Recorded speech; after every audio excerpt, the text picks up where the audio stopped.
2020-21 assessment वर्ष में जो आईटी रिटर्न ई भेरीफाइड होना से आश्वस्तिकर खबर। डेडलाइन डिसेम्बर 31 तारीख वृद्धि कर 2022 फेब्रुआरी 28 तारीख पर्यंत वृद्धि करिछि केंद्रीय प्रत्यक्ष आयकर बोर्ड सीबीडीटी। 2020-21 मूल्यांकन वर्ष पर जो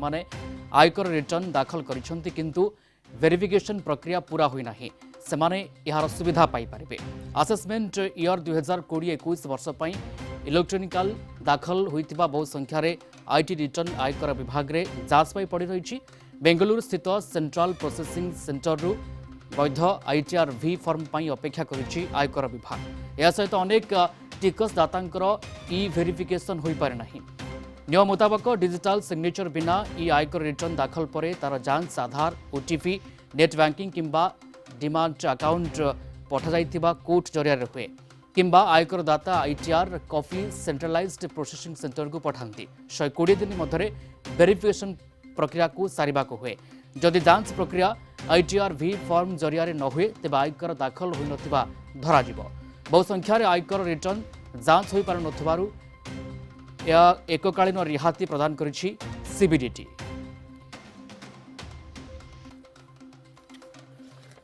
अधिक आलोचना करबा आलोचना पई आम सहित लाइव जोड़ी होचंती वरिष्ठ चार्टर्ड अकाउंटेंट चित्तरंजन बेहेरा। सित बेहेरा आपन को स्वागत कलिंग टीवी को। सीबीडीटी पक्षरु जो पदक्षेप निया जायछि समय सीमा जा रहितला ताकू बढ़ा जायछि केमती देखुचंती कोन आवश्यकता पड़िला एवं ए समय सीमा बढ़िबा पछर कारण कोन क्या को माने यार उपकार पाई परिबे बा उपकृत होई परिबे? हाँ देखो आपण जो प्रश्न पचारे सेटा केवल आर्थिक वर्ष 19-20 19-20 फाइनेंशियल ईयर पई जो माने इनकम टैक्स रिटर्न दाखल करिसंती एवं तांको इनकम टैक्स रिटर्न को से माने निजे वेरीफाई करि नांती माने सेटा गोटे वैलिड इनकम टैक्स रिटर्न बोली इनकम टैक्स डिपार्टमेंट पाखरे सूचना नाही। से इनकम टैक्स रिटर्न गुडी को आउ थे भेरीफाई करने सीबीडीटी गोटे सुजोग देछि। से जो सुजोग देछि से सुजोगटी 28 फेब्रुआरी 2022 पर्यंत उपलब्ध अछि। एठी जदि टिके बुझे कि कहबा पई मु चाहिबी मु जो आयकर दाता माने रिटर्न फाइल करंती से माने जो मानको ऑडिट हुए से मानको गोटे डिजिटल सिग्नेचर माध्यम रे तांको इनकम टैक्स रिटर्न टिको से माने वेरीफाई करिथांती किंतु जो मानको डिजिटल सिग्नेचर लागि न थाए से माने विभिन्न उपाय केतोटी उपाय अछि जो उपाय रे से माने तांको दाखल होतबा इनकम टैक्स रिटर्न टिकु से माने थरे तांको तरफरु वेरीफाई करंती। से माने वेरीफाई कला परे तांको रिटर्न टिकु वैध बोली इनकम टैक्स डिपार्टमेंट मानिबो एवं सेही इनकम टैक्स रिटर्न टिकु से प्रोसेस करिवे माने जहार रिफंड पाइबा को अछि ताको रिफंड देबे जहार टैक्स डिमांड आसीबो ताकू टैक्स डिमांड करिवे एवं सेही income tax department income tax return T जदी वेरीफाई हेई न थाए सेउटी को वैलिड बोल धरा जीवनी ता माने आज सत्य जमती से आयकर दाता जे से रिटर्न फाइल करि नांती से भली विचार करा जीवो। तो एटी प्रश्न उठुची जे से जो वेरिफिकेशन करिवे सेटी को केमिति वेरिफिकेशन करिवे तार जो केते गुडिये माध्यम अछि सेतिर गोटिये अछि तांकर आधार संगे जो मोबाइल फोन लिंक थिबो सही जो आधार संगे जो सही मोबाइल फोन को गोटे ओटीपी जो माने ई फाइलिंग कोन माने ई फाइलिंग पोर्टल रे गोटे माने ओटीपी गोटे जनरेट हबो सही ओटीपी टी देले सेठी वेरिफिकेशन हे गेला। आ गोटे सबटु सुविधा उपाय हला जे से माने सीपीसी बेंगलोर को सेठी डाकरे से जो रिटर्न टी 19-20 आर्थिक वर्ष पर फाइल होता से सेमाने डाकरे बेंगलोर को पठेबे। आउ जो केते गुडे अछि इलेक्ट्रॉनिक माध्यम रे वेरिफिकेशन करिया पई जोटा कि बैंक अकाउंट तापर एटीएम सेठी गोटे जदियो सेठी उपलब्ध अछि किंतु सेटा गोटे जटिल समस्या सेटा सेते सहज नुहे। तेनु आपनको चैनल माध्यम रे मु अनुरोध करबी जो आयकर दाता माने तांकर इनकम टैक्स रिटर्न को वेरीफाई करि नांती जो पेंडिंग अछि सेठी को सेमाने फिजिकल कॉपी जो आईटीआर V सेठी को साइन करिकरी डाकरे पठै दियंतु बेंगलोर सीपीसी बेंगलोर को नचेत तांको इनकम टैक्स रिटर्न टी वैध बोली धरा जीव नाही। एटी मु आउटे सूचना दबाक चाहिबी जे जेतेबेले इनकम टैक्स रिटर्न भर्ती करा जाय सेतेबेले 120 दिन भितरे से रिटर्न टी को बांगालोर पठेवा कथा बा सेठी इलेक्ट्रोनिक माध्यम रे हो बा ओटीपी माध्यम रे हो वेरिफिकेशन हवा कथा देखा जायछि जे 19-20 आर्थिक वर्ष पई अनेक गुड़िए रिटर्न एभली वेरीफाए न होइकी पड़ी रहिछि एबे भी तेणु सेही रिटर्न गुड़िकर वैधता पई सीबीडीटी गोटे नोटिफिकेशन आनिला जोटी आमे आलोचना करूचे। बिल्कुल बिल्कुल आपण जेमती कहते अनेक बहु संख्यार आयकर रिटर्न जांच हो पारि नथिबारु एभली पदक्षेप नहीं सीबीडीटी से तो बेहरा जो वेरिफिकेशन कथा आपण कहते केते प्रकार वेरिफिकेशन अच्छी एवं केउ प्रक्रियाटी सहज उपभोक्ता पई देखो मु जो टिके आगु कहतली जे जो मानकर ऑडिट हुए बा जो मानकर टिके व्यावसायिक माने टर्नओवर अधिका थाए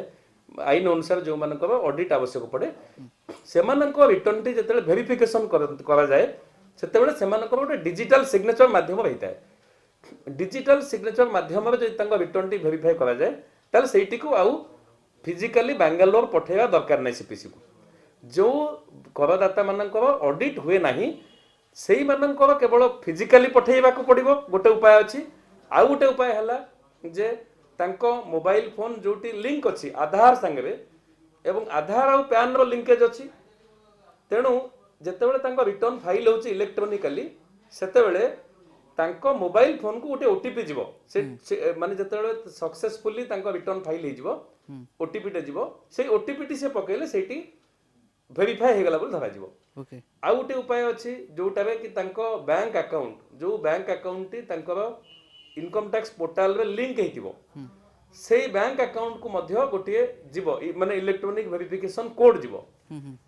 तांकर एटीएम कार्ड जोटा एटीएम कार्ड रे मध्य गोटे इलेक्ट्रॉनिक वेरिफिकेशन कोड जीवो एवं गोटे ओटीपी जनरेट हबो ता द्वारा मध्य जने करदाता वेरिफिकेशन करि परिबे किंतु आपण जहा पचारुथिले यथार्थवे जे को भली verification T income tax payer पई सहज सहज हला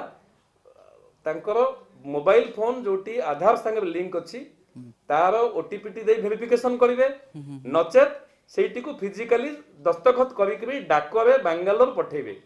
19-20 पई जो कथा वर्तमान हम आलोचना करूचे तार सबुटु बेस्ट उपाय हला फिजिकल फॉर्म फिजिकली आईटीआर भी जोटी तांकर एक्नॉलेजमेंट सेठी दस्तखत करिकरी डाकरे बांगालोर पठेइ दियंतु ओके सुविधा समय सीमा अछि 28 फरवरी 2022 बिल्कुल 28 फरवरी 2022 पूर्व वेरिफिकेशन प्रक्रिया सारिबा को पड़िबो से तो बेहरा बहु संख्या रे जतेबेले कुआ जाउछि आयकर रिटर्न जांच होई पारु नाही यार प्रकृत कारण कोन काहे कि जांच होई पारु नाही काहे कि विलंब देखा जाउछि एभली क्षेत्र रे देखो मु जो कथा कहतली एबे वर्तमान जे सब इनकम टैक्स रिटर्न फिजिकली हो नै सबुटी को इलेक्ट्रोनिकली होछि जेतेबेले इलेक्ट्रोनिकली तांको रिटर्न टी दाखल होछि जे आयकर दाता सी से रिटर्न को सहमति अछंती ना नहीं सी सेटा को वैलिडेट करूचंती ना नहीं ता पई ए जो वेरिफिकेशन टी आवश्यक पड़ुछि तेणु एटी जदि से वेरिफिकेशन न करंती ताहले सेठी इनकम टैक्स डिपार्टमेंट गोटे वैध माने वैलिड इनकम टैक्स रिटर्न बोली ग्रहण करिवो नाही जदि सेठी वैलिड बोली ग्रहण न करिवो तार समस्या कोन हो ना सेही इनकम टैक्स रिटर्न टी को प्रोसेसिंग करिवेनी जेतु सेटा गोटे वैलिड बोली धरा जीवनी प्रोसेसिंग करा जीवनी माने कोन ना तांकर जदि रिफंड थाए इनकम टैक्स डिपार्टमेंट से पाइवेनी एवं तांकोठु जदि इनकम टैक्स किछि डिमांड थाए तांको दबा को पड़े इनकम टैक्स डिपार्टमेंट तांको टैक्स दियो बोली कहबोनी एवं धरा जीवो जे सत्य जंती से आदो रिटर्न फाइल करि नांती एवं जदि जनकर इनकम थाए आयकर योग्य आय थाए किंतु से इनकम टैक्स रिटर्न दाखल करंती नाही ताहले तांको इनकम टैक्स आईन अनुसार दंडर व्यवस्था रहिछि अर्थदंड एवं जेल दंड उभयर व्यवस्था रहिछि। धन्यवाद सिद्धू चित्तरंजन बेहरा वरिष्ठ चार्टर्ड अकाउंटेंट।